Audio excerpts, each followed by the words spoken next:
సరిగ్గా 12:30 1 గంట అవుతుంది. మీరు నిద్రపోతున్నారు, మంచి గాఢ నిద్రలో ఉన్నారు.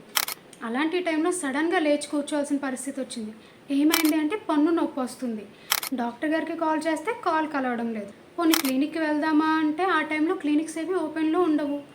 తర్వాత రోజు ఉదయం వరకు వెయిట్ చేయాల్సిందే. మరి అంత నొప్పిని భరించడం ఎలా? Hello everyone, welcome to doctor లోషాస్ ఛానల్. నేను మీ డాక్టర్ లోషపావని చిత్రాడ. ఈరోజు మనం చెప్పుకోబోతున్న topic home remedies for tooth pain. Tooth pain వచ్చినప్పుడు చాలా భయంకరంగా ఉంటుంది. అది నైట్ టైం కానీ లేదంటే డాక్టర్ అందుబాటులో లేని టైంలో వచ్చినప్పుడు మాత్రం చాలా కష్టం. సో టూత్ పెయిన్ వస్తే ఏం చేయాలి? ముందుగా పెయిన్ ఉన్న చోట ఫుడ్ ఏమైనా ఇరుక్కుందేమో చూడండి. ఒకవేళ ఫుడ్ ఏమైనా ఇరుక్కున్నట్టయితే లైట్గా బ్రష్ చేసుకోండి. బ్రష్ చేసుకుంటే మ్యాక్సిమం క్లియర్ అయిపోతుంది. ఇంకా క్లియర్ అవ్వలేదు అంటే అప్పుడు ఒక్కసారి ఫ్లాసింగ్ చేసుకోండి.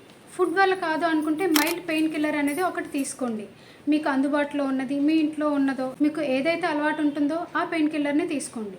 తరువాతది సాల్ట్ వాటర్ రిన్సెస్. ఒక కప్పు గోరువెచ్చని నీళ్ళు తీసుకొని అందులో కొంచెం సాల్ట్ వేసుకొని బాగా మిక్స్ చేసి నోరుని బాగా పుక్కిలించుకుంటూ ఉండాలి.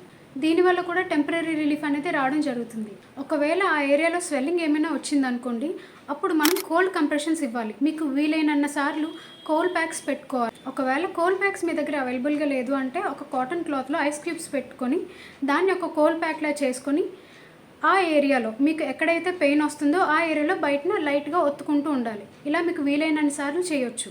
తర్వాతది క్లోవ్ ఆయిల్. ఇది కూడా మంచి రిలీఫ్ని ఇస్తుంది. ఇందులో anti inflammatory, antiseptic, anti fungal, anti bacterial properties అనేవి ఉంటాయి.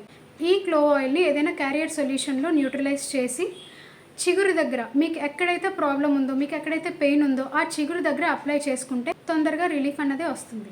డెంటల్ పెయిన్ అనేది నైట్ టైం చాలా ఎక్కువగా ఉంటుంది. ఎందుకు అంటే మన స్లీపింగ్ పొజిషన్ కారణంగా బాడీలో ఉన్న ఫ్లూయిడ్స్ అన్నీ కూడా తలలో అక్యూములేట్ అయిపోయి పెయిన్ అనేది ఎక్కువ అవుతూ ఉంటుంది. సో ఒక పిల్లో పెట్టుకుని పడుకునే బదులు ఇంకొక ఎక్స్ట్రా పిల్లో తల కింద పెట్టుకుని పడుకోవాలి. అయినా కూడా రిలీఫ్ రాలేదు అంటే లేచి కూర్చోండి. ఈ టిప్స్ అనేవి ఫాలో అయినట్టయితే మీకు టెంపరీ రిలీఫ్ అనేది దొరుకుతుంది. సో ఫ్రెండ్స్, ఇప్పటి వరకు ఏం చేస్తే మనకి టెంపరీ రిలీఫ్ అనేది దొరుకుతుందో నేను మీకు చెప్పాను. కానీ ఏం చేయకూడదు అనేది కూడా నేను మీకు చెప్తాను. కేర్ఫుల్గా వినండి. Hot compressions. వేడితో ఎప్పుడూ కాపకూడదు. అలా చేయడం వల్ల ఏమవుతుంది అంటే బ్లడ్ ఫ్లో అనేది పెరిగిపోయి పెయిన్ ఇంకా స్వెల్లింగ్ అనేది ఇంకా ఎక్కువైపోయే అవకాశం చాలా ఎక్కువగా ఉంటుంది. And then avoid sugary and acidic foods. అంటే మనం తీపి పదార్థాలు, పులుపు పదార్థాలు అటువైపు తినకుండా ఉంటేనే మంచిది.